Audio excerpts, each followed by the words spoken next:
So happy evening, very good evening to one and all dear students and the viewers. Welcome you for the today's session of Share Capital. Before starting this session, let us have the power capsule for today.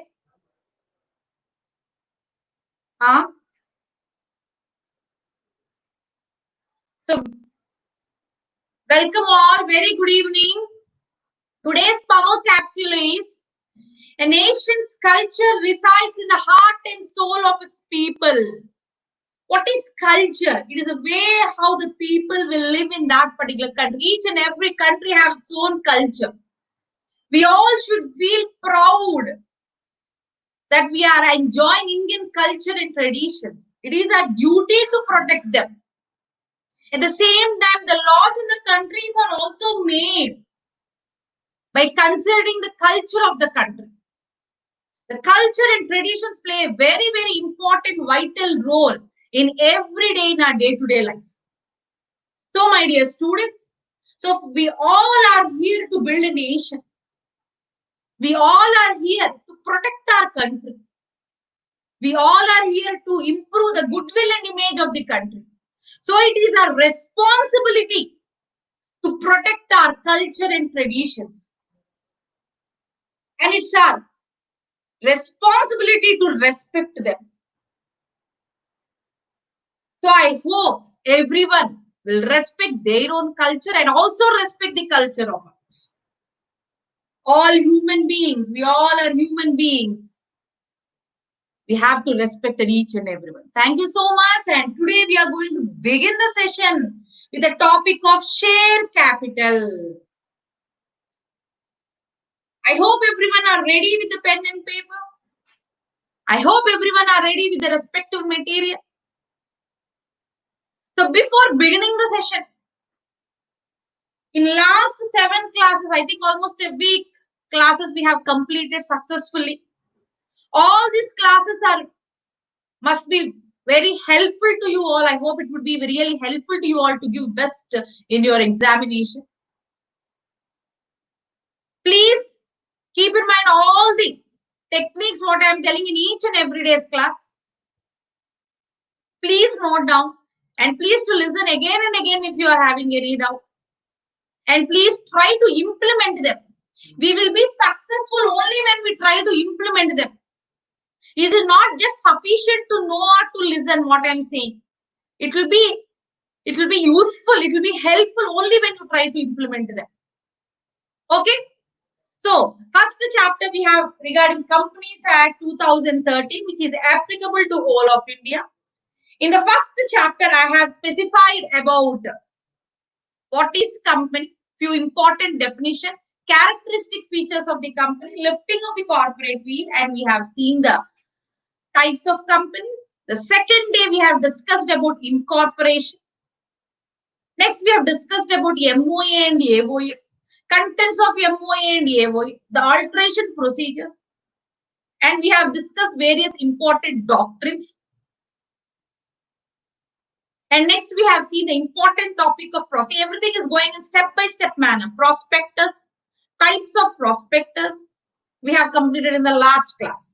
And in the last class, we discussed the allotment of security, allotment of shares. What is, once we issue the prospectus to the public, after seeing those prospectus, if public gives us reply by giving application form, asking for the shares of the company,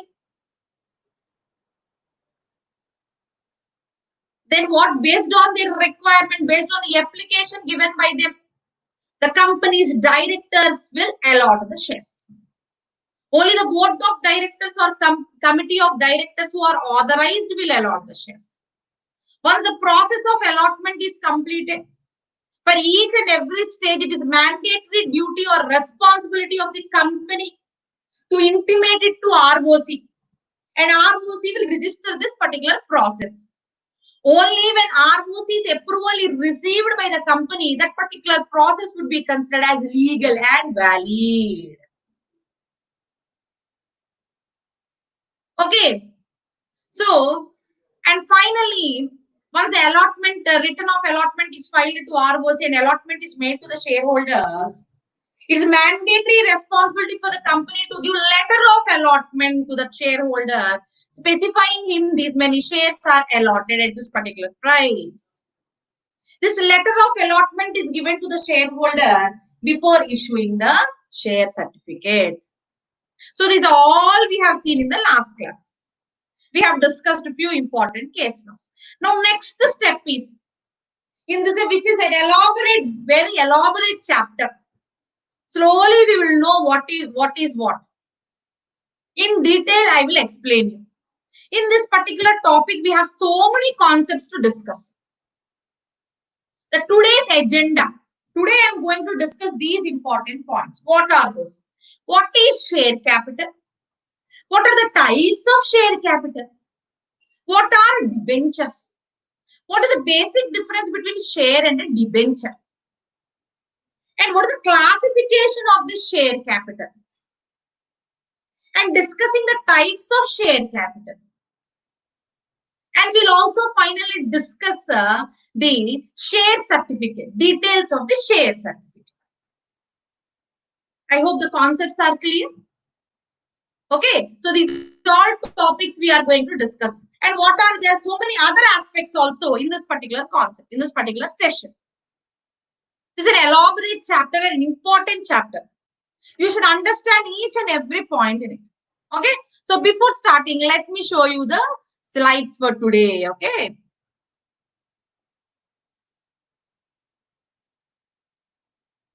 Begin with the share capital.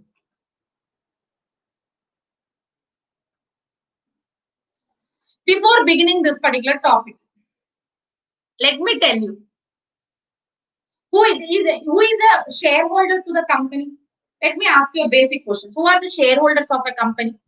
Whoever contribute money or do investment to the company for the company to achieve its objectives or do business. The person who is contributing is called as an investor or a shareholder.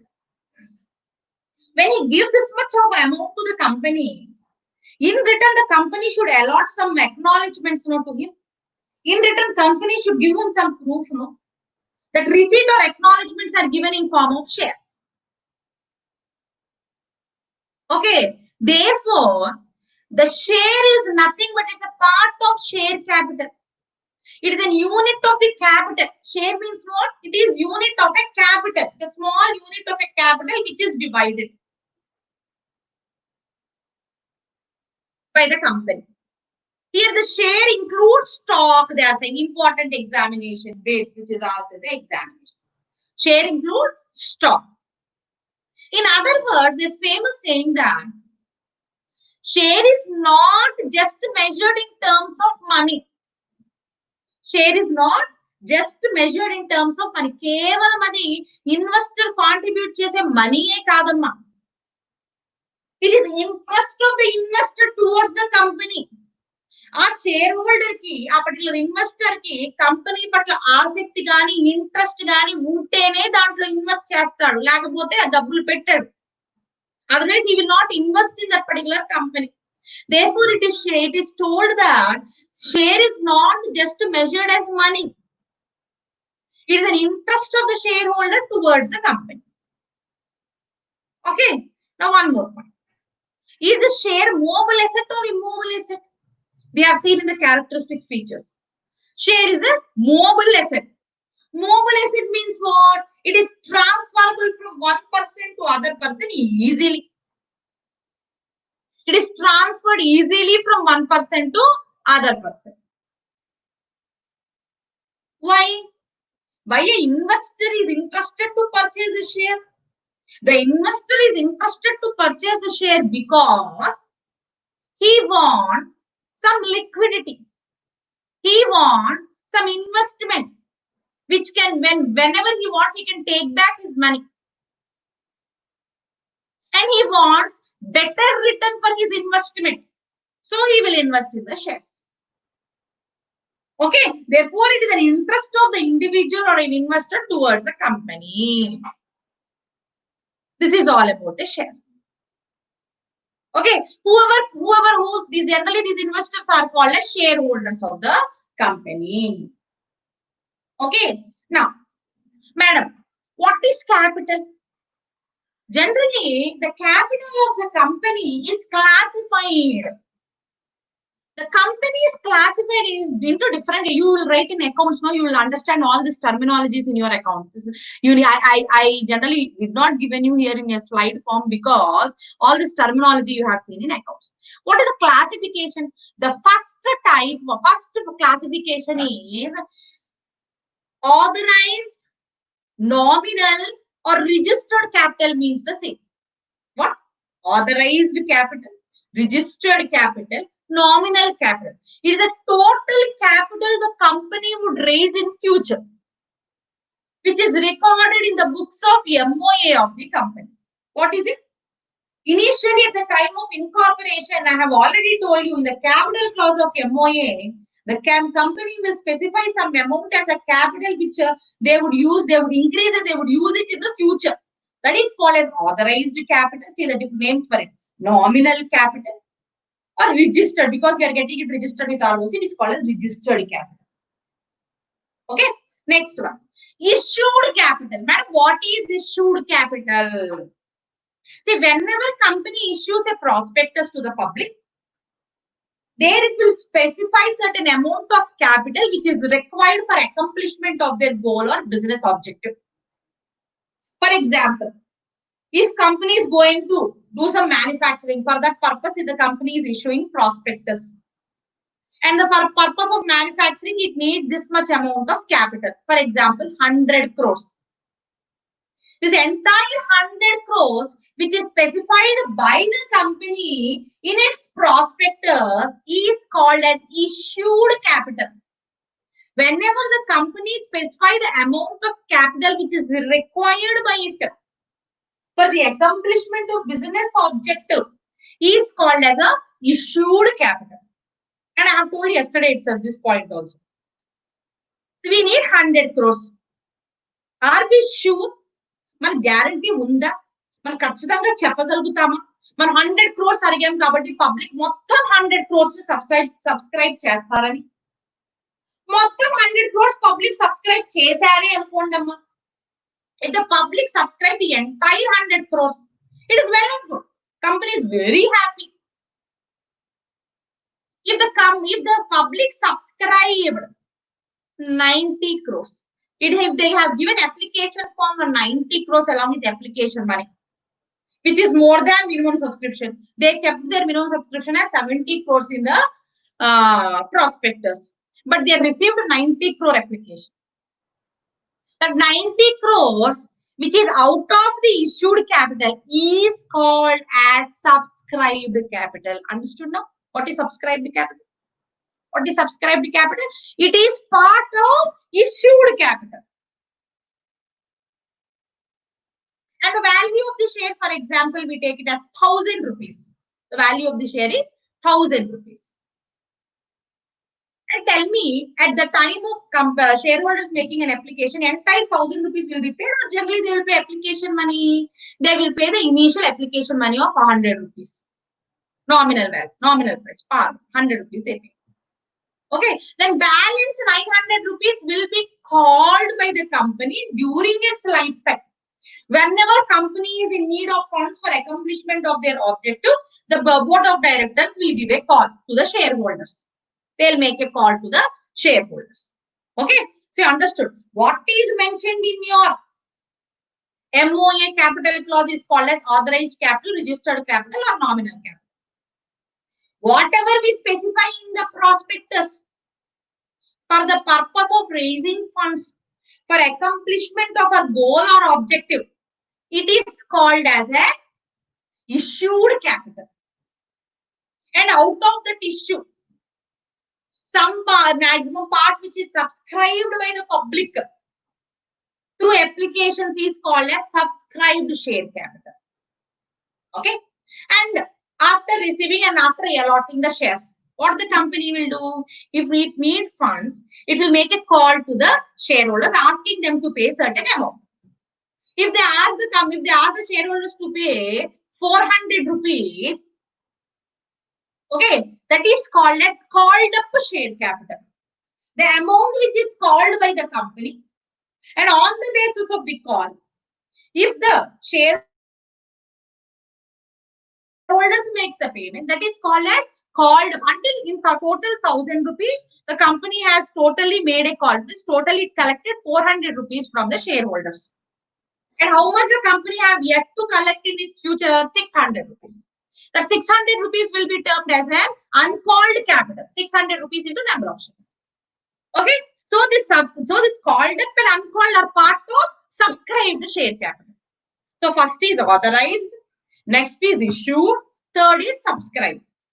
In subscribed, 400 rupees is called up and 600 rupees is uncalled share capital. Understood the difference between called up share capital and uncalled share capital? And now, in this uncalled, how much is remaining for the company to yet collect from the shareholders? 600 rupees. In this uncalled amount of 600 rupees, if the directors of the company think that they should save some amount which should be used only at the time of winding up of the company. If they want to reserve some part of, listen, if they want to reserve some part of uncalled capital, if they want to reserve some part of uncalled capital, which can be used by the company only at the time of winding up, is called as reserve capital. Please try to make a note of it. There is difference between reserve capital and capital reserve. మళ్ళీ చెప్తాను జాగ్రత్తగా వినడమా. Reserve capital అంటే it is part of uncalled capital. ఏదైతే company వాళ్ళు 600 rupees future లో company life time లో పిలవాలనుకుంటున్నారో అందులోంచి కొంత భాగం ఓ 200 రూపాయలు 100 రూపాయలు కంపెనీ ఇష్టం, డైరెక్టర్స్ డిసైడ్ చేస్తారు. ఆ పర్టికులర్ 100 రూపీస్ ని వాళ్ళు బైండింగ్ అప్ అప్పుడు మట్టికే యూజ్ చేయాలనుకుంటున్నారు. దానికోసం దాచిపెట్టుకున్నారు, రిజర్వ్ పెట్టుకున్నారు. దాన్ని ఏమంటారమ్మా? Reserve capital. Before diverting the fund to reserve capital, it is mandatory responsibilities for the board of directors to call for general meeting and pass special resolution. Board of directors ఒక్కళ్ళు అనుకుంటే సరిపోదండి, decide చేస్తే సరిపోదు. మేము reserve capital కి ఇంత fund reserve చేసుకోవాలనుకుంటున్నామని. ఎవరి permission తీసుకోవాలి? Board of directors. They should take the permission of share holders in the general meeting by passing special resolution. A resolution pass cheyalana ikkada special resolution. Underline, this is also very important bit examination bit. For the purpose of creating reserve capital, the company should pass special resolution. Okay madam, 1000 rupees lo 400 call chesaru, balance 600 rupees lo 100 rupees reserve chesaru. ఇంకా company ఎంత call for చేసుకోవచ్చు? 500 rupees call for చేసుకోవచ్చు. Anytime they can make a call of balance 500 rupees. Okay, suppose madam the company is performing really well and for the next 5 years there are no chances that the company is going into winding up. అసలు winding up వెళ్ళే అవకాశమే లేదు. Company చాలా fantastic గా perform చేస్తుంది. అటువంటి సందర్భాలలో మరి రిజర్వ్ క్యాపిటల్ లో దాచుకున్న 100 రూపీస్ అక్కడ బ్లాక్ అయిపోయినాయి కదా. Because that 100 rupees can be used only at the time of winding up. But winding up జరిగే సూచనలే లేదు, వైండింగ్ అప్ కి వెళ్ళే ఆస్కారమే లేదు కంపెనీ వాళ్ళు. అటువంటి సందర్భాలు, in those situations, company can bring back the amount which is locked in the reserve capital back to their uncalled capital. How means here also they should take the approval of tribunal or the court in addition to passing a resolution. If the company want to bring back the reserve capital to the uncalled capital, what the company have to do here? Here the company should take the approval of tribunal. So in this way, the classification of share capital have been done. First one is authorized, registered or nominal capital. Everything is same which is specified in the MOU. Okay, out of this authorized, the company want to issue some amount specifying in its prospectus, that is called as issued capital. Out of that issued, Whatever is subscribed by the public on the basis of prospectus, which is more than minimum subscription, is called as a subscribed capital. And in this, from out of the subscribed capital, we will get called up and uncalled capital. And out of called up capital, we will get paid up and unpaid. Okay? Whatever amount is paid per number of shares by the shareholder is paid up value, which is not paid is called unpaid value. Okay? You can ask me one question. Madam, if the shareholder fails to pay the call money, what will happen? If a shareholder fails to pay the call money, the company will remind him after making the call. Still, if the shareholder did not pay the call money, the company will remind him. Even after the repeated reminders by the company, if the shareholder is not paying the call money, then what the company will do? Company will give a final notice to the shareholder saying that his shares would be cancelled. Here, suppose the shareholder purchased 1,000 shares at rupees 500 and balance full value the company called balance 500 he did not pay to the company. Half 50% he paid. Madam, when the company cancels his shares, that 50% whatever he is paid is returned back to the shareholder. Will it be returned back? You're thinking it will be returned back. No, it is not at all returned back. The shareholder cannot take back his balance amount, whatever he's paid. And his shares are also cancelled by the company. That is called as forfeiture. What is it called as? Forfeiture takes place when the shareholder fails to pay the balance call, even after repeated reminders by giving him a notice.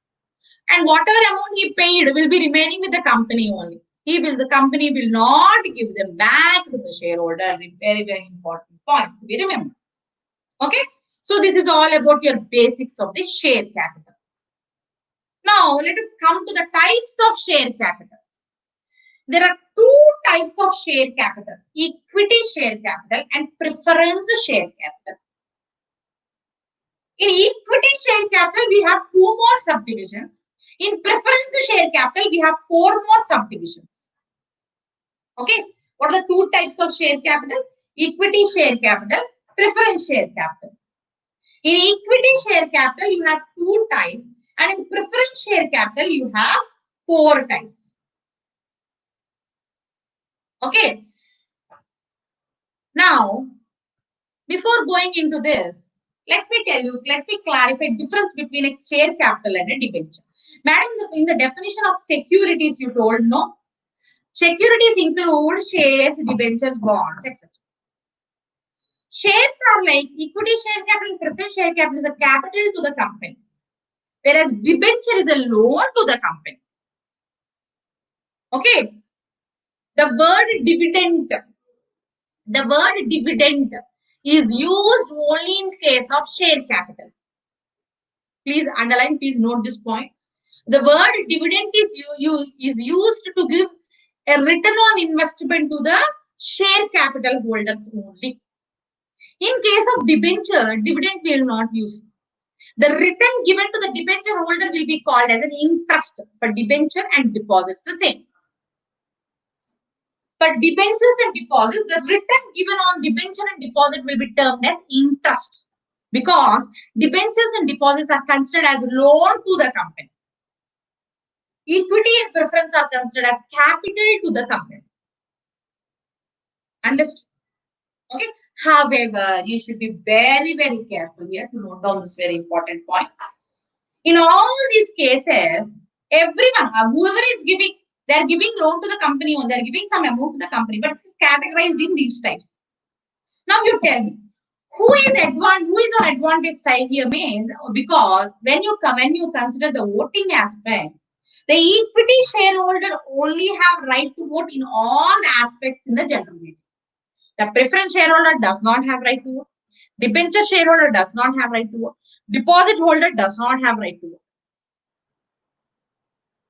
Okay, they can vote only in the matters related to them. They can vote in the meetings which are related to them only.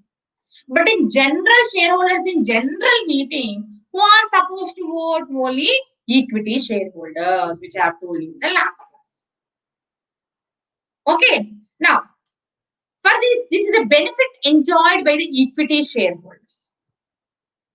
Okay. I have already told you there are two types of equity shareholders. Number one, equity shareholders with ordinary voting rights, equity shareholders with the differential voting rights. Okay, what are the two types? Equity shareholders with ordinary voting rights, equity shareholders with the differential voting rights, DVRS. Differential voting rights are called as DVRS. Madam, what is the difference? Generally, everyone thinks only the equity shareholders. Generally, in practical world, we see the single type of equity shareholders in number of cases, number of company cases. Equity shares with ordinary voting rights. Equity shares with differential voting rights are issued only by specific companies. I will tell you what is it exactly. Okay. In case of equity shares with ordinary voting rights, the shareholder will get number of votes on the day of meeting based on his paid up share capital. For how many shares he paid fully, for those shares he will get the votes. If he having 10 shares, he gets 10 votes if he pay based on his paid up value. Accordingly, he can vote in the meeting. Understood? So here there is no biasness. Based on number of paid up value of the shares, he get those number of shares, which is very crystal clear here. But in case of equity shareholders who are possessing differential voting rights, for these type of shareholders, they are not interested in the management of the company. What you are saying, madam? Now tell me, if the shareholder is purchasing more and more shares of the company, he'll get more votes, no? If he get more votes to vote in the meeting, is he directly or indirectly having control over the decision of the company?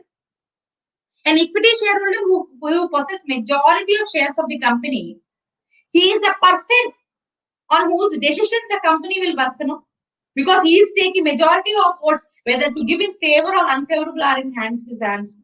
So those equity shareholders are interested in the management of the company, in taking decision making. So accordingly, they'll enjoy the voting rights also, based on number of shares he's have. Kani, equity shares with differential voting rights ante ఏంటంటే అమ్మా, suppose for example, okay, shareholder ki 100 shares ఉన్నాయనుకో, which are fully paid. If a shareholder is having 100 shares which are fully paid, but he would be given only 10 votes. What is this injustice, madam? For equity shares who are having ordinary rates, you told 100 shares, 100 votes. But for the equity shareholders who are having differential voting rights, 100 shares, only 10 votes? Yes, 10 votes only. This is fixed by the company in its articles. This percentage varies from company to company. In some companies, they put 100 shares, means only 5 votes. It varies from company to company. Nowhere the Companies Act tells that this particular percentage you have to follow. It says that, it indicates that shareholders who are ready to purchase such a type of equity shares with differential voting rights is not interested in the company's management only. He is not bothered about whether to come to the meeting and vote in the meeting. He is only interested to take the dividend. His only interest is to get the return for his investment. He is not bothered about the management and investment of the company. Such a type of shareholders will only be interested to purchase equity shares with differential voting rights. Okay, but one more thing. All companies cannot issue equity shares with differential voting rights. There is a lengthy procedure the company have to look in for before issuing equity shares with differential voting rights. It's not at all an easy task to issue equity shares with differential voting rights. If a company have to issue equity shares with differential voting rights, mandatorily it should follow these provisions of Companies Act as well as the provisions in the SEBI Act. Okay, equity shares with ordinary voting rights, any company can issue any time. There is no specific rule and regulation. But if company want to issue equity shares with the differential voting rights, the company should mandatorily follow these rules and regulations. Understood? Okay.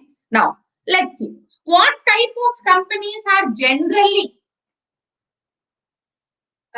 issue equity shares with differential voting rights?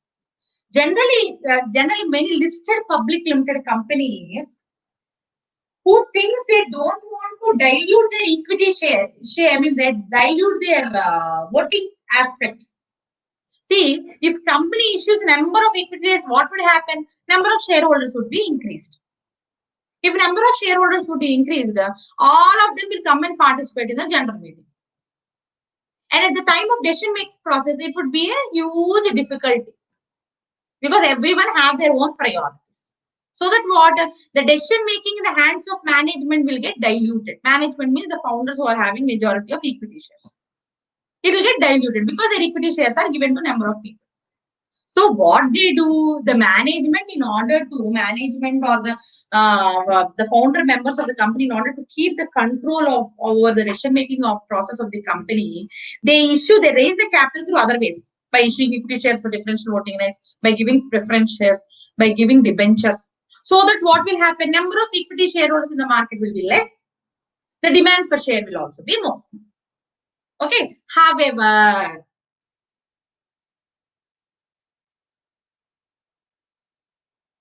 before issuing such a type of equity share with differential voting, right? The company have to follow these respective very, very important point. Okay. Other things are all same. Whatever the equity shareholders are enjoying, the rights are same even for equity shareholders differential voting. The only difference is relating to voting rights. However, equity shareholders with ordinary voting rights cannot get converted into equity shares with differential voting rights. Or equity shareholders with differential voting rights cannot get converted them into equity shares with ordinary voting rights. This conversion is not possible. Okay. Recently, Tata Motors have issued equity shares with differential voting rights. Okay, to specific investors. What are the conditions, madam? Very, very important examination theoretical question. They would ask you, what are the conditions for a company before making issue of equity shares with differential voting rights? DVRs, they say. Articles of association should authorize for such issue. Whatever act we do, first there should be a provision in the articles. And in this particular case, it's mandatory requirement that company should conduct, before issuing equity shares with differential voting rights, the company should conduct a general meeting. What meeting? The company will conduct a general meeting and pass ordinary resolution at the general meeting. What resolution have to be passed? Underline the word ordinary resolution. Until now, in so many instances, we have seen special resolution. But in this specific case, it is sufficient for the company to pass ordinary resolution. Now you can ask, madam, to what extent the company can issue these equity shares? To what percentage the company can issue equity shares with differential voting rights means? Here they says that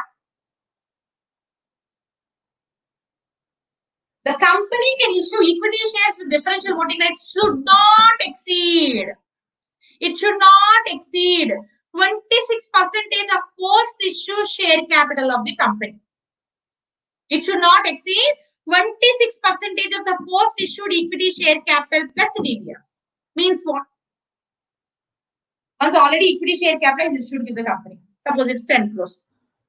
Plus already existing DVRs are there. It is 5 crores. Total together about 15 crores. So in this 15 crores, at present if the company want to issue equity shares with differential voting, it should not exceed 26% of this particular 15 crores. Understood? Okay, so now 2 important basic points which you have to remember. Number 1, the company's articles should allow the company to issue equity shares for differential voting rights. And the company should authorize it by passing ordinary resolution. Who will pass this ordinary resolution? The shareholders in the general meeting, equity shareholders.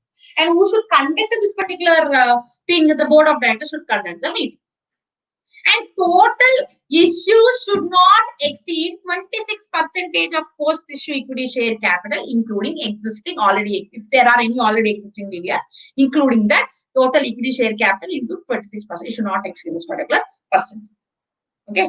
Along with these points, the company should satisfy other very important points. What are those? Means company should have continuous divisible profit. The company should be making profits for the last 3 financial years. Company should be in profitable position for the last 3 financial years. And companies should not fail at any cost in filing these financial statements and annual returns to the ROC in the preceding 3 financial years. In what the company should not make default in what case? Company should not make any default in filing this financial statements and annual returns for the last 3 years. Okay, and company should also not fail in declaring dividends to the shareholders, in repayment of mature deposits interest, and in repayment of interest and debentures. See how many conditions are there. Means company should be in a very good position of doing all these things without any failure for the previous 3 years. It should not fail in filing financial statements and annual returns. It should have divisible profits for the preceding 3 years. It should not fail in the payment of declaring dividend and making their payment to the equity shareholders, preference shareholders, and payment of interest, repayment of mature deposits and dividends. And at the same time, company should not default, should not make any default in statutory dues payment also. What are statutory dues payment means? Payment of income tax, payment of provident fund, payment of insurance, all these are also applicable. Whatever law is applicable to the company, Provident Fund Act, paying Provident Fund, statutory payments, payment of gratuity to the employees, payment of income tax to the government, payment of GST, etc. Whatever applicable, the company should not make any default.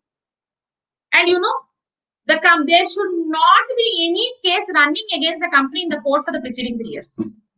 In the last 3 years, company should not have any case pending in the court against the company.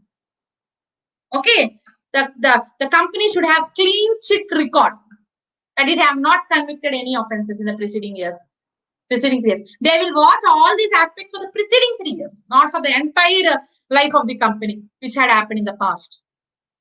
They will watch all these points in the preceding 3 years only.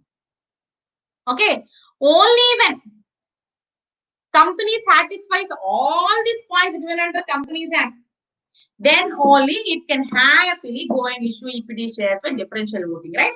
Where there will be no dilution in the voting process.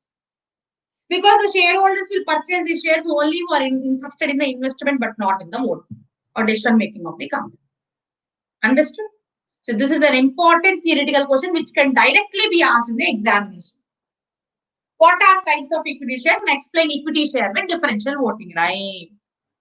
When they ask you, you have to these are the statutory provisions which are to be fulfilled by the company. This should all happen before issuing equity shares for differential voting. And the company should check all these aspects. Company should pass ordinary resolution and file a copy of it to ROC. Only when ROC legally authorizes the company, only when they get the authorized permission from the ROC, the company can go for issuing equity shares with differential voting, right? Understood? These are the two types of equity shares. Equity shares with ordinary voting rights and equity shares with the differential voting rights. Any person who is possessing the equity shares of the company will be called as member of the company and their name will be entered in the register of members of the company. Then the shareholder's name who is possessing these shares will be entered in the register of members of the company. The next one is preference share capital. Madam, why are we using the term preference here? You know, the person or the investor who possesses preference shares is given preference or is given priority before equity shareholders. Or before paying to equity shareholders, the preference shareholders are given priority. In where they are given priority, madam, means at the time of payment of dividend. In what context they are given priority is at the time of payment of dividend. They are given priority. Either at the time of winding up or during the lifetime of the company. They are given preference. They are given priority. And here, one more very important point I am telling you, listen. The life of equity shares is maximum. There is no time limit. There is no specific maximum life of equity share. It can stay, it can be for n number of years until the company is in existence. But the life of preference share capital, the life of preference share capital is 20 years only, which is set in Companies Act.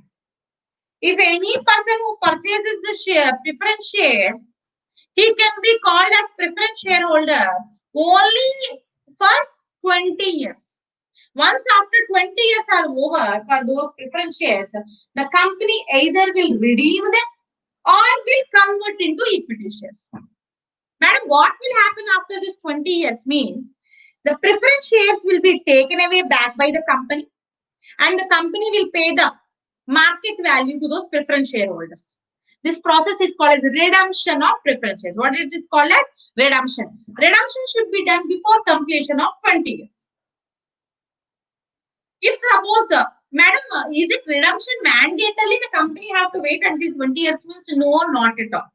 Suppose before making an issue of preference shares, and preference shares issue chese munde company వాళ్ళు life of preference shares fix చేశారనుకోండి prospectus లో we are issuing preference shares which are valid for 5 years అన్నారనుకోండి immediate గా 5 years complete అయ్యే లోపల company వాళ్ళు ఏం చేస్తారు ఆ ప్రిఫరెన్స్ షేర్స్ ని రిడీమ్ చేసేస్తారు.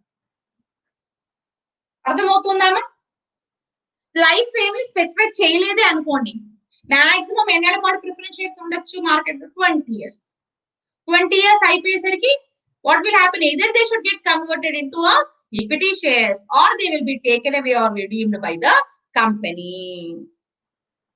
Understood? You know, but therefore the word redemption is used only in case of preference share. The word redemption is never used in case of equity share capital. Please put it in mind. The word redemption is used only in case of preference share capital. And the life of preference share capital is 20 years maximum. And whenever the company want to issue the preference shares, it can specify their own life. The life of the preference shares, their own preference shares, like 5 years, 6 years, but it should be within 20 years. However, very important clause, very important point. A company which are generally involved, the main objective of those companies is infrastructure projecting. Providing infrastructure like construction of buildings, dams, roads, etc. If for those companies can issue preference shares to their shareholders, where the life of preference shares is 30 years for in their case only. In the case of companies which are involved in infrastructure project, for them, they can issue preference shares to their shareholders where the life of those preference shares is only just 20 years. Sorry, 30 years. Not 20 years. Here they have given an extra life for 10 years. Once after completion of 20 years, every year the company should redeem some percentage so that by the end of 30th year, the total preference share capital should be redeemed. Understood? Okay. Therefore, redemption is mandate. If they have not redeemed, what is the option for the company? They should convert them into equity share capital. Understood? Okay. So this is about introduction for the preference share capital. Next, before going into the redemption of what is meant by redemption of preference shares and importance of redemption, I will tell you these points. Types of preference shares. Madam, you have mentioned me types of equity shares. Why I am not giving here is generally types of preference shares. You just know it as an information. Nowhere they asked you, and never they have asked you what are the different types of preference shares in the examination. But you know, as an information, which is very important, and note down if you want to write it also. Types of, there are 4 types. It is categorized under 4 types. The preference shares are categorized under 4 types, 4 basic types. Okay, next, in that, first one, on the basis of participation. Participating preference shares, non-participating preference shares. On the basis of accumulation. Cumulative preference shares, non-cumulative preference shares. On the basis of redemption. Redeemable preference shares, irredeemable preference shares. On the basis of conversion. Convertible preference shares, non-convertible preference shares. See, equity shares are of 2 types, preference shares are of 4 types. What are the 4 types of preference shares? Number 1. On the basis of participation, on the basis of conversion, on the basis of cumulative, and on the basis of redeemable. Madam, what is meant by participation here? Here, Any shareholder who possesses participating preference shares, for him, along with the fixed dividend, he will get some additional dividend. That is nothing but share in profits. Here, before telling this point, I would make one more clarification. Listen. In case of equity shareholder, he would get dividends or return for his shares only when company is having profits. And the percentage of dividend for equity shareholder will vary from one financial year to another financial year. In this financial year, if the company is paying only 10% as a dividend, in the next financial year, company either pay 12% or it may reduce it 8%. The shareholder will not question the company why you are paying more percentage or why you are paying less percent. So there would be fluctuation in payment of dividend percentage for equity shareholder from year to year. For equity shareholder, the percentage of dividend will vary. It's not same. However, in case of preference shareholder, the percentage of dividend is constant, fixed beforehand itself. If it is 10%, every year until those preference shares exist, the company have to pay 10% whether they are making profit or more profit or less profit. Therefore, the dividend which is payable to preference shareholders is fixed. But in case of equity shareholders, it varies from year to year. Please make note of it. Here, in case of participating preference shares, where the shareholder enjoys, in addition to fixed dividend, he also enjoys certain percentage of profits along with equity shareholders. That is why they are called as participating. Those preference shareholders are also participating in the benefits of the profits of the company along with the fixed incomes. Non-participating preference shareholder will get only fixed dividend. That's the basic difference. Redeemable and irredeemable, I have already told you. The life of preference shares is 20 years. Once before completion of 20 years, the company have to redeem them, take back them and pay them the money. If they are not able to redeem, what they have to do? They have to convert into equity shares. Understood? Now, what are cumulative preference shares? See, generally, either in case of equity shares or in case of preference shares, only when company is having profits, then only they declare the dividends. Same, if they have to pay fixed dividend rate also, company should have profits. No, only then they will declare. Suppose in one financial year, company is not at all having profits. This would be benefited only for cumulative preference shareholders. You know why? Because in that particular financial year, the percentage of dividend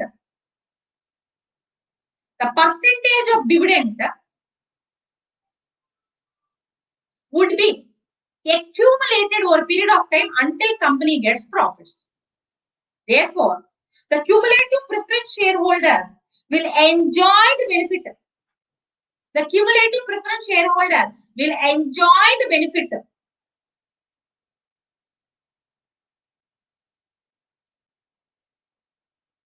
What he will do? The cumulative preference shareholder will enjoy the benefit of getting accumulated dividend in one particular financial year. If company could not pay him, he can get it next financial year.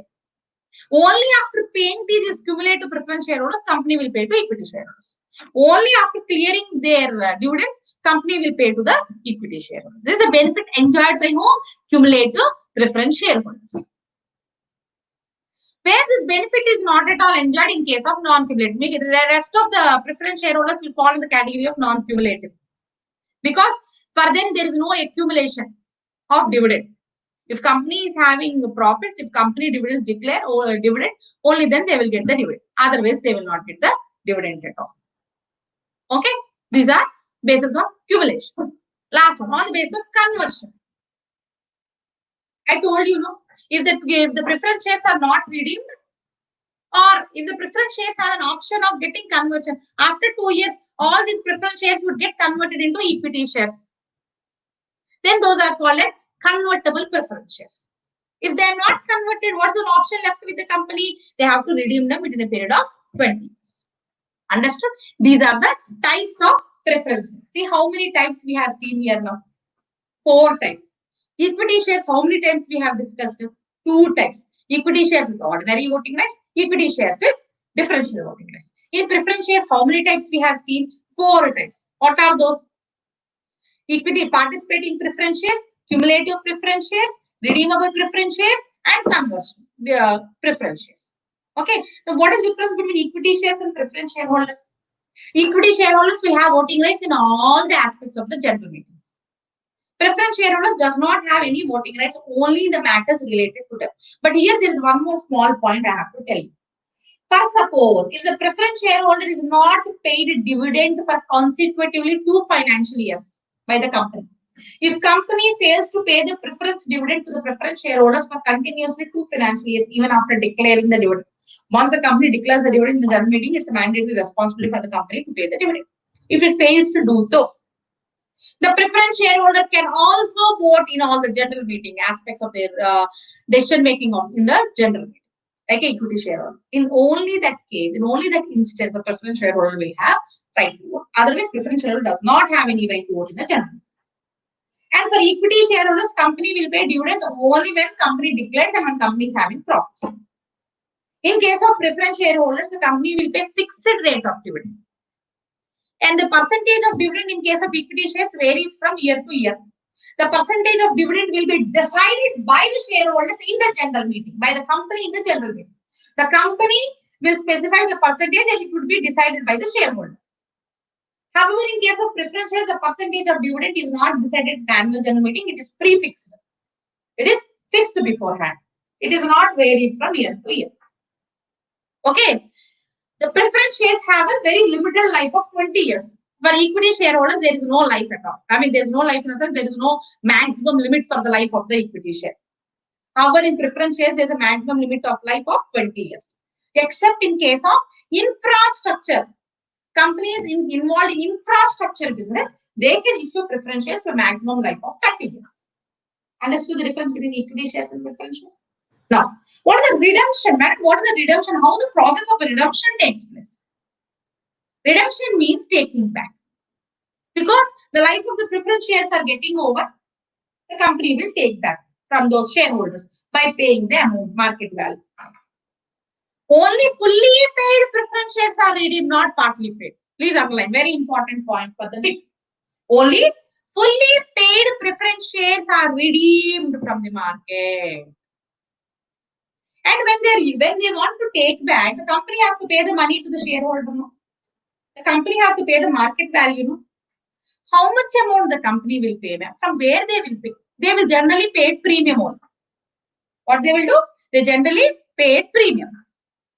From where they will bring the money? The money which is used for the purpose of redemption is sources of funds are the company will use their available profits.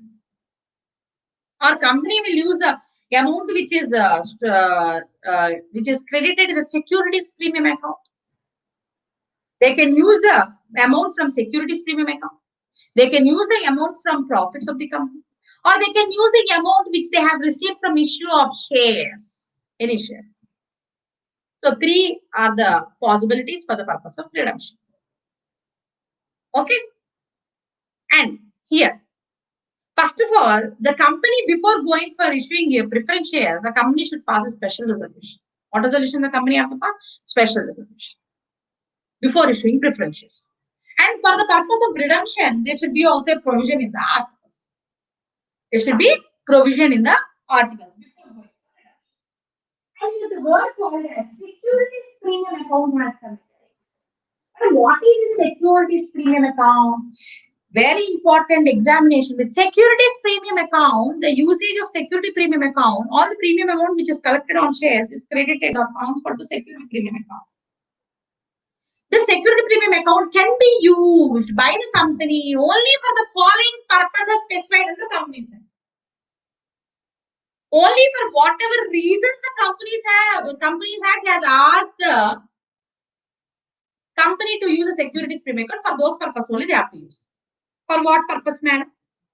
For the purpose of buyback of equity shares, for the purpose of redemption of preference shares, for the purpose of issue of bonus shares, for the purpose of writing of preliminary expenditure, and for the purpose of payment of commission for the sale of shares. These are the areas where the securities premium account can be utilized by the company. So, securities premium account can also be utilized for redemption of preference shares. No? Okay. The word redemption is used only for preference shares but not for equity.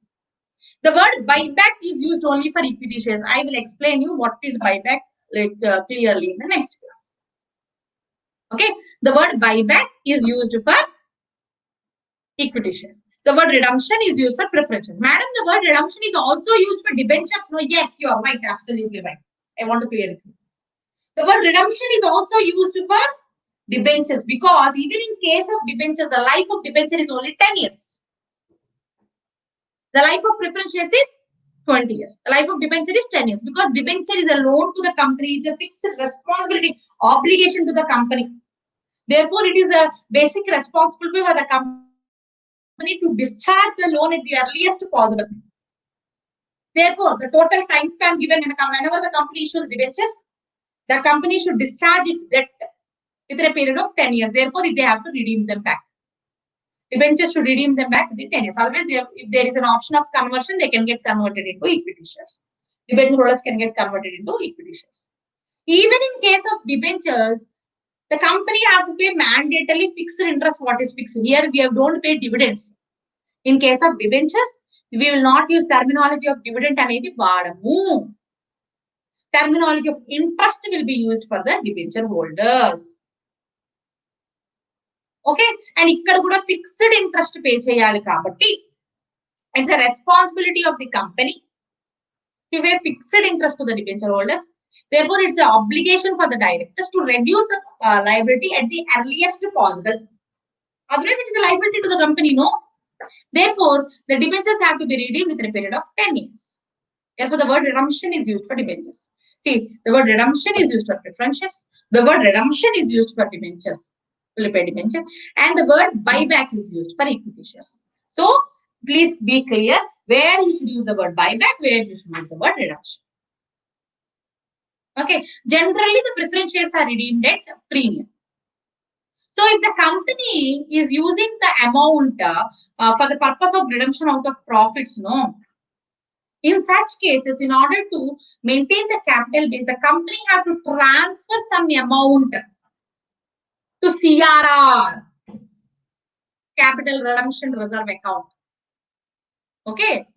And the amount which is kept in CRR will be used only for the purpose of payment of fully paid bonuses. If company is using profits for the purpose of redemption of preference shares, okay. Now, what the company have to do? Company should create a separate account called CRR. Transfer this particular amount to CRR, which they have removed from profits, and this should be used only for the purpose of payment of bonus shares, not for anything else. Okay, madam, you can ask me, madam, when the time of redemption comes for a preference shareholder, if the company have no amount, no money, or no profits for the purpose of redemption, what the company can do in such cases? The life of the preference shares is coming to an end. The company have no money to redeem. In such case, if the company is unable to redeem the shares, the company will conduct a general meeting for the preference shareholders, class meeting it will conduct. It will tell them the situations.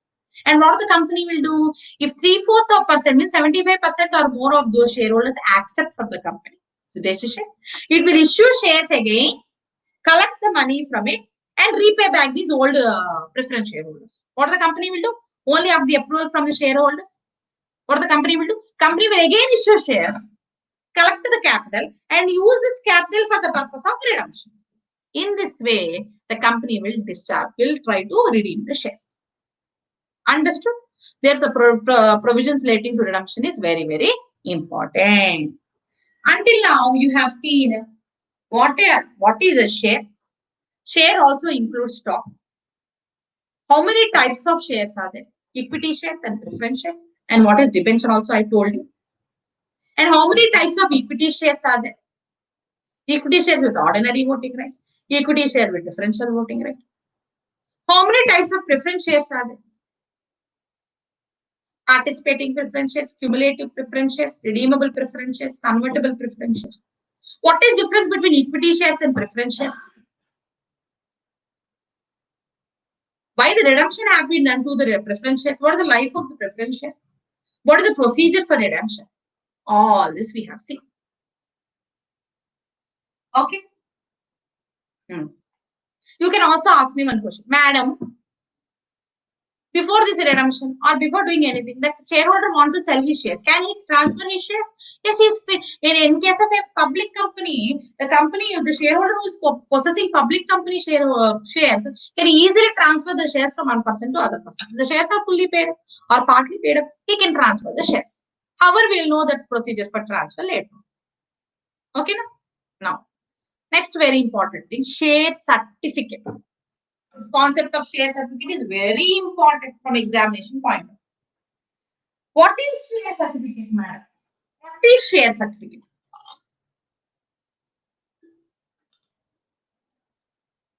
Share certificate is a prima facie evidence.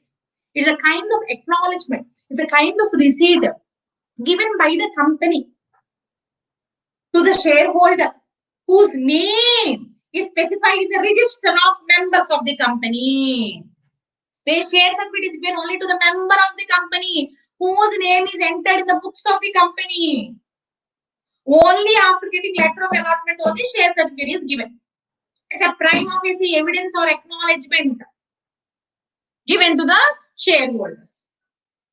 And this share certificate is prepared by the company in prescribed form number SH1. Please note it down. Please write down. It is not here. All points generally I didn't include because the slide increases. So, what is the form? The company should issue the share certificate in prescribed form SH1. Understood? And it should be signed mandatorily by 2 directors or by 1 director or by his company secretary of the company.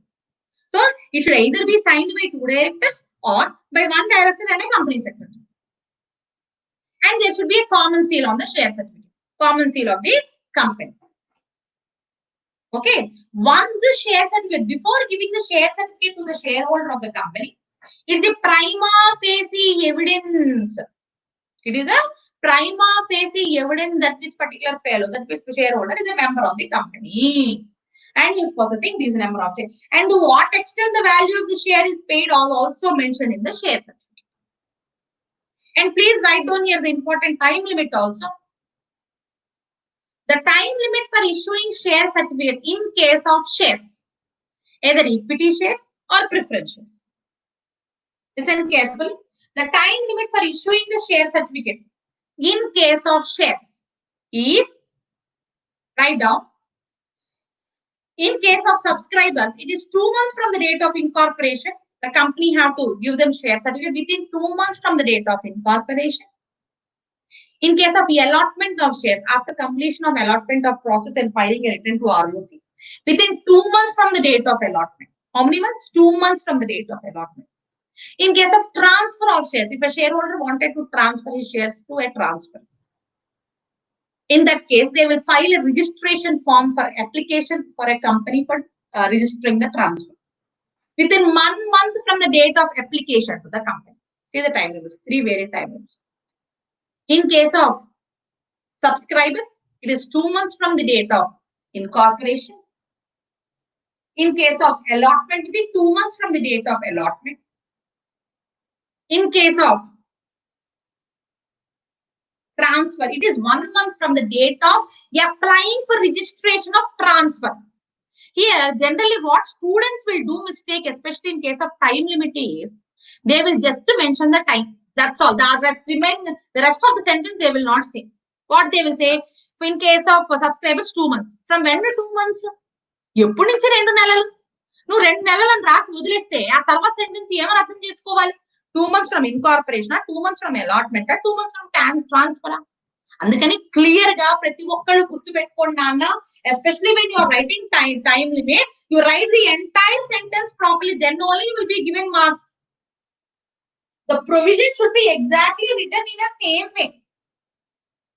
You cannot swallow few sentences. So here, time limit should be written very carefully if they ask you to it. Okay. Here I will tell you one more. Madam, for suppose if the company fails to provide the share certificate within the time limit specified in the Companies Act, Then what the shareholder have to do? What the shareholder have to do in such case?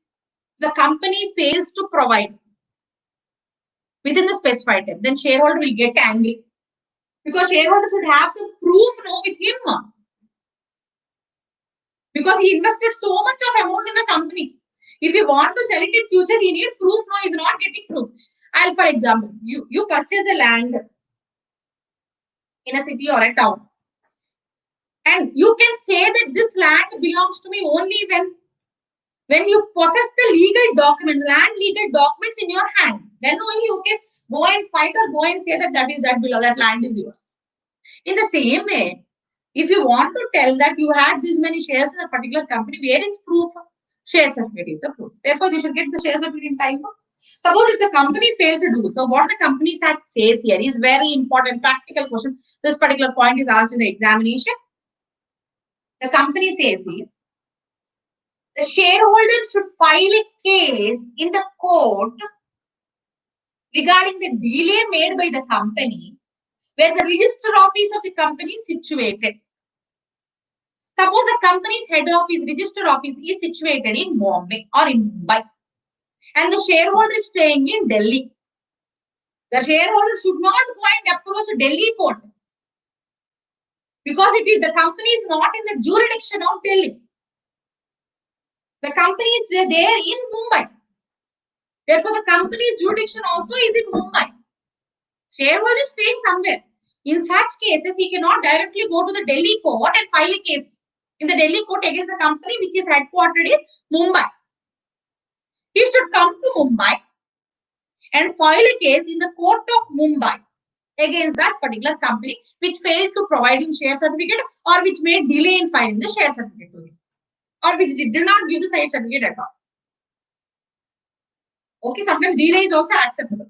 But if they did not even give share certificate, then what he can do? He have to sit and cry? No. He have to directly take a flight, come to Mumbai, go to the court in Mumbai where the company's jurisdiction is there to that particular court and file a case in the court of law.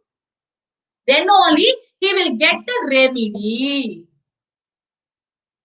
Then Mumbai court only will give him remedy. If you file a case in the court of Delhi, they will cancel the case because they say that it is not our jurisdiction.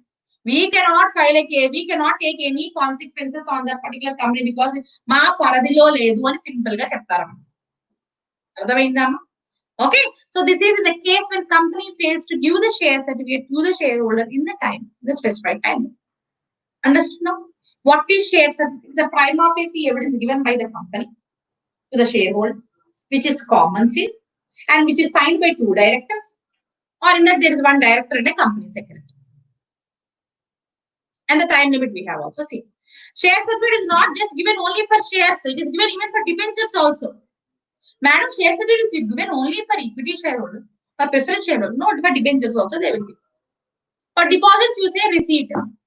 But for debentures, but for preference shares, for equity shares, we will give the share certificate. Okay, first suppose if the share certificate with us, we have lost it or it became torn, it became mutilated because the physical copy cannot stay for longer period of time, no? It will get destroyed. Chinigipoina, proper words legible ga lekapoina, destroy అయిపోయినా అటువంటి సందర్భాలలో what does the shareholder have to do? He have to go to the company and surrender his share certificate to the company and apply for duplicate shares. What the shareholder have to do? He have to go to the company, surrender his share certificate to the company and apply for duplicate shares. And by paying some prescribed fees given by the company. And normally at free of cost, they will not give you duplicate share certificate. Duplicate share certificate will be given by the company only on the request of the shareholder, and he have to surrender the mutilated tournaments also. They have to surrender. Then board of directors will decide, and the price is also fixed by the directors in their articles for duplicate share certificate, and they will issue duplicate share certificate, rubber stamped, and they specifically mentioned on share certificate it is duplicate. They will give a stamp saying that they will specify that share certificate is not original, it is duplicate. Okay, however, here very, very, very, very important point you have to keep in mind. In case of lost share certificate, you lost it somewhere, or it is totally destroyed in fire. You have nothing to surrender it to the company. Only when you surrender, only they will issue duplicate share certificate. Then in such cases, remember everyone, please note down the point, please write in your notebook. In case of lost or destroyed share certificate, only when shareholders give an indemnity bond to the company, underline, this would be asked for a bit. Only when indemnity bond given by the shareholder to the company. Indemnity bond means what? It is a legal document written by the shareholders who lost his shares. What is indemnity bond? It is a legal document written by the shareholder who lost the shares. He says that company, please allot me another share, duplicate share certificate because I lost my share certificate. And if the company suffers any damages or suffers any financially because of my lost share certificate, I would be responsible. I would recover the loss. He's saying. Who is saying? Shareholder. First, he should give indemnity, write indemnity bond and give it to the company. Only after that, only board of directors, what they will do, they will give an advertisement in the newspaper on the expenditure given by the shareholder itself. For this also, the expenditure shareholder only will give, saying that the old share certificate with so and so specific number has been lost. Whoever takes the share certificate or in whoever hands it, they get, it is not valid at all. The validity, it lost its validity, was advertised by the company, for which the expenditure have to be borne by shareholders. And only after paying the prescribed fees, the company will issue duplicate share certificate. Therefore, the process of issuing duplicate share certificate in case of lost or destroyed share certificate is very comparatively bigger. In case of defaced, mutilated, torn, we have the proof, no original share certificate, that you can give it and you can take back the duplicate share certificate. Okay. Therefore, the duplicate share certificate will be issued by the company. In case of unlisted companies, they will issue duplicate shares within a period of 3 months after submission of all necessary documents and along with the fee. In case of listed companies, they will give it in a period of 15 days. They will provide it within a period of 15 days after submission of all necessary documents along with the fees. Understood? Duplicate share certificate is given within a period of 3 months in case of unlisted companies, and listed companies with a period of 15 days. Okay, so once the share certificate is given to the shareholder, specifically company itself have mentioned that this share certificate belongs to so and so person, and he paid this much amount. Later on, the company cannot deny the fact, saying that this does not belong to the person whose name is mentioned in the share certificate. See, once ICA gives us the share certificate, once ICA gives us the membership, the pass certificate with the name of that particular student, and later on, did you anytime hear that ICA saying that this certificate doesn't belong to that particular student? No, because once they have declared, means it is final, unless and until a forgery had taken place. Only when forgery of the signatures had taken place on the share certificate, then the share certificate is void. Again, they will freshly issue the share certificate. Otherwise, the title and the payment which is mentioned to the person on the share certificate, the company specifies and give it to him. This finally belongs to the person whose name is specified in the shares. ఎవరి పేరైతే mention చేస్తారో ఆ particular share certificate, అది వాళ్ళది, ఆ title కూడా వాళ్ళకి చెందుతుంది అని అర్థం అండి. ఎంత పే చేశారు, అదంతా పే చేశారు అని లెక్క. పే చేసిన తర్వాత మళ్ళీ పే చేయలేదు అని కంపెనీ వాళ్ళు డిమాండ్ చేయకూడదు షేర్ హోల్డర్ దగ్గర నుంచి. ఇవన్నీ ముందుగానే చూసుకొని యాక్యురేట్ గా చెక్ చేసిన తర్వాత షేర్ సర్టిఫికేట్ కంపెనీ వాళ్ళు ఇష్యూ చేస్తారు షేర్ హోల్డర్ కి. అలా కాకుండా వాళ్ళు ఏదైనా default, company had made any default, okay, in issuing the share certificate, they are liable for penalty under 447 of the Companies Act. Liable for penalty under 447 of the Companies. చూసారా, ఇప్పటి వరకు కూడా మనం షేర్ క్యాపిటల్ టాపిక్ లో ఎన్ని concepts discuss చేసాము. What is share capital, what are types of share capital. Okay, so ఇప్పుడు share certificate గురించి కూడా మనం డిస్కస్ చేసాం. Madam, here one more point I want to explain. Recent days, madam, there is no physical form of share certificate, no. If a shareholder purchases shares through demat form, okay, demat form lo shares కొన్నట్లయితే దాని process ని dematerialization అంటారమ్మా. ఏమంటారు? Dematerialization. If shares are purchased through demat account, it is called as dematerialization. For which no share certificate is given to the shareholder. Share certificate is the shareholder. Madam, the proof is acknowledgement. Share certificate acknowledgement is proof is when shareholder ela cheppukuntamante. In this particular case, the names which are recorded in the books of depository participant, please underline this point. The names which are specified in the depository participant books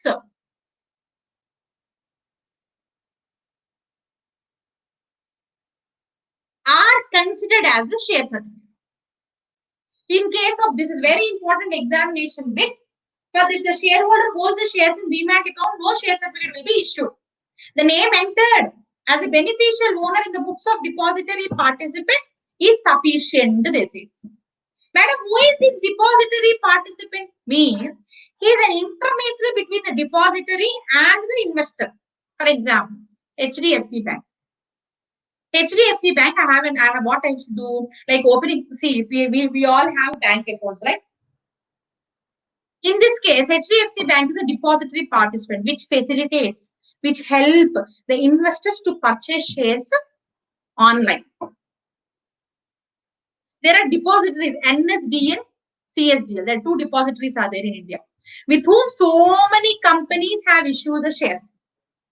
These depositories are responsible for issuing the shares of the company electronically to the public, to the investors, with the help of depository participants. These depository participants are acting like a brokers.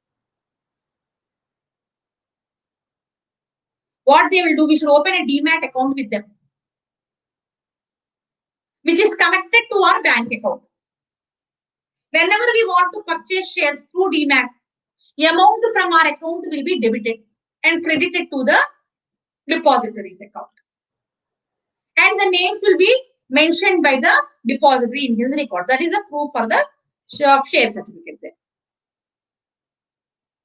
See, NSDL and CDSL are two depositories in India through whom the company shares. వాళ్ళ ద్వారా listed companies అన్ని కూడా వాళ్ళ ద్వారా electronical గా public కి shares ని issue చేస్తారు. ఓకేనా?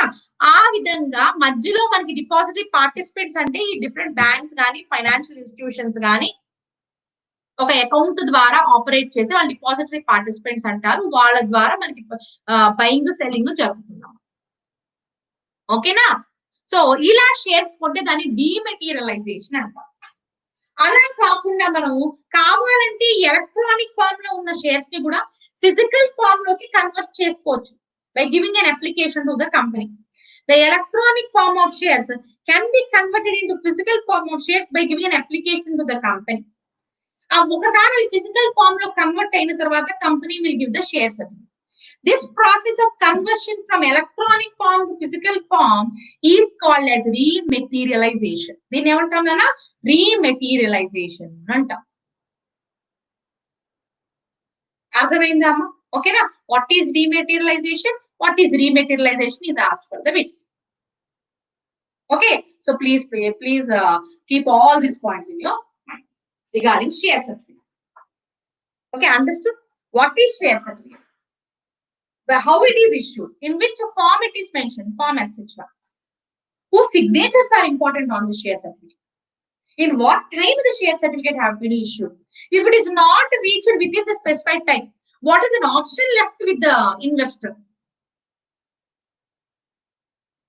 And if suppose investor's share certificate has been torn, mutilated, what are the alternatives available to him?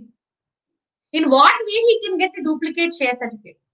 If his share certificate is lost or destroyed, what are the other extra documents to be provided to the company, like indemnity bond to be given by the shareholder to the company? Okay, all these points are clearly discussed. And what is demat account? What is meant by dematerialization? What is meant by rematerialization? We have discussed all this. This is specifically, see, there are a few slides of pictures of share separate, how they are. Okay, this is the concept of share separate. Okay, so once fine, share separate is also given to the shareholders. Next, what the company will do? Company's directors will go for calls. So what is call? What is advance? What are the different advance on calls, advance calls? We all will discuss later on. Here I'll give you one more small brief introduction for today before ending the session. Fine, madam. If the company shareholder want to transfer his shares,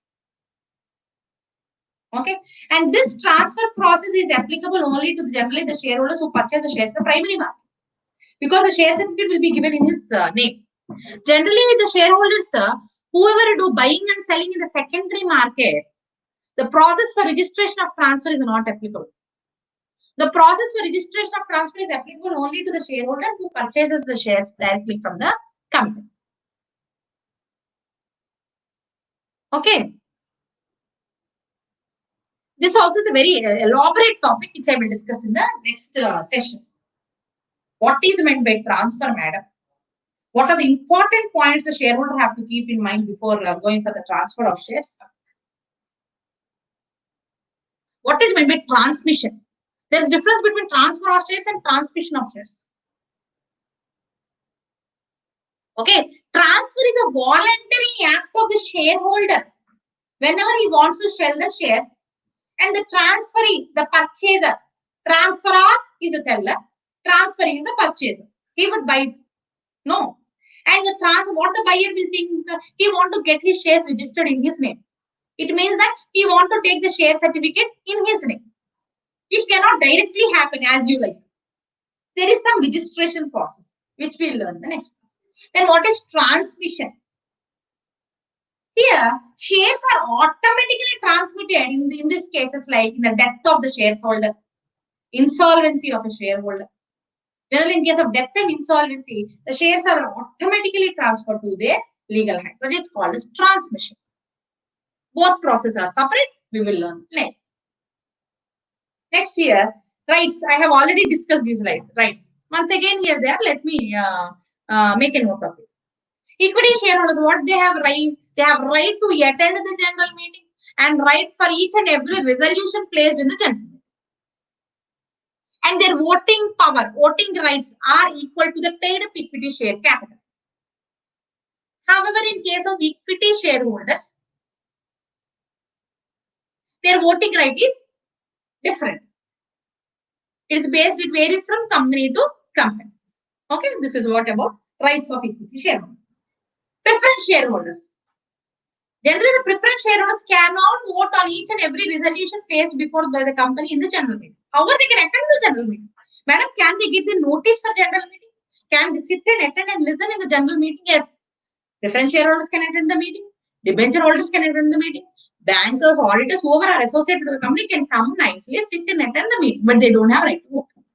However, they have right to vote only in the matters relating to them. Only when the company fails to pay continuously for 2 consecutive financial year dividend, in such cases, these preference shareholders can right to vote in the general meeting.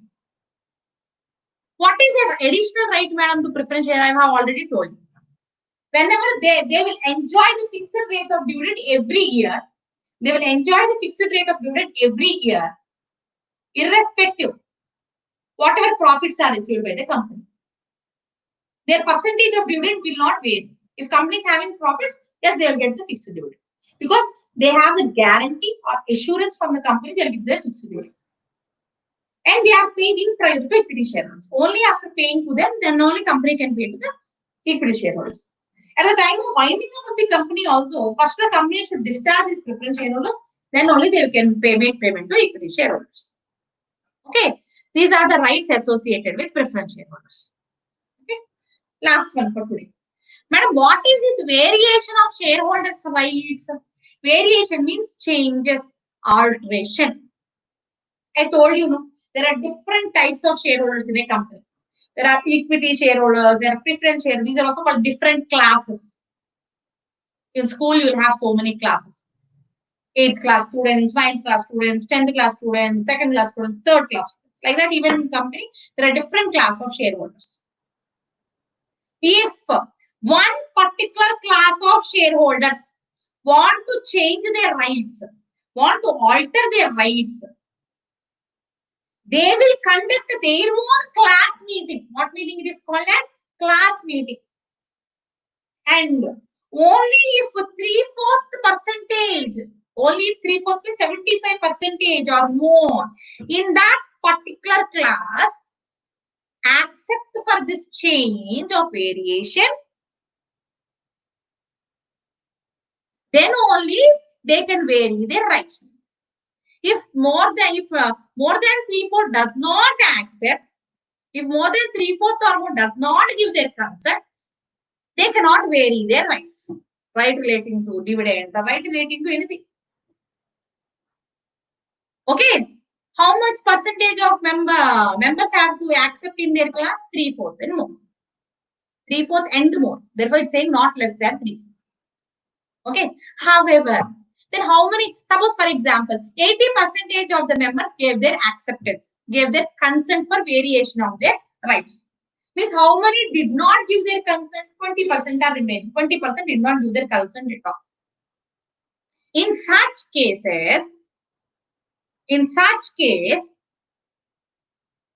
the balance 20% in their case, if they are not liking this variation, if they don't want this change to happen, what they can do? No, they can apply for a tribunal. Where they can apply? They can apply this particular situation to the tribunal, saying that we are not accepting this because of this reason. What Companies Act say? If at least 10% means 10% or more dissenting, means disapproving shareholders who is not accepting the variation, file to tribunal, the process of variation will be stopped. Even though 3/4 of members have given their acceptance, the process of variation will be stopped. Now what? They have to wait until tribunal's order. They have to wait until tribunal approval. Then what? Tribunal will look into this matter. Tribunal will see why 3/4 members are accepting, why 10% members or more than 10% members are not accepting. It will look into this matter. It will look into this aspect, and tribunal will pass the orders. Tribunal might pass the orders in favor of 3/4 members or in favor of 10% dissenting shareholders. And the order passed by tribunal is final. What they say is, the order passed by the tribunal is final and nobody should change it. Everyone have to follow. In this examination, they will ask you, write the procedure for variation of the shareholders means, shareholders' rights means you have to mention all these important statutory points. In this way, the shareholders can vary their rights. Okay. If there is any default, if the company fails to follow the order of the tribunal, or if any of the director or officer fails to implement the order of the tribunal, they are liable for the penalty. Understood? Okay. With this, the concept of variation of rights of shareholders is also over. So until now, listen. See, we have discussed so many important topics of share capital. We have discussed very, very important terminologies also, where to use buyback, where to use reduction. Okay. So please, what is share certificate? When the share certificate have to be issued? What are demat shares? Okay. In who would only get the voting rights? Who does not have the voting rights? Where the dividends are paid? Where the interest is paid? All this we have discussed in the today's class. Very, very important, because these are the basics which we have to know for this chapter. Once you know these basics, we will go into the remaining aspects of this chapter in tomorrow's class. Same chapter continues, share capital. And the remaining aspects like what are calls? What are calls in advance? What is forfeiture of shares? What is surrender of shares? What is reduction of share capital by order of the court? And next, very, very important is what is meant by buyback of equity shares. Very, very important. So, all these we will cover in the tomorrow session. So before attending for tomorrow's session, once everyone go through, once again listen to all these points what we have discussed in today's class, so that it will be easier for you to understand the tomorrow's session. And there is also process of transfer and transmission of shares also, which will be discussed in tomorrow's session. So tomorrow is a lengthy, very, very important topics we are going, and mandatory question. So these are the basics for today. Okay. Hope everyone understood. Please, any doubts you can mention. Please write down all the important points which I have discussed in today's class. And I want everyone to be ready tomorrow with this particular introduction. Please listen and be ready by tomorrow. Thank you so much, everyone, for your listening. And I hope all these sessions would be helpful to you. Thank you so much. Have a wonderful day. Have a happy evening. And see you tomorrow. Take care. Bye-bye.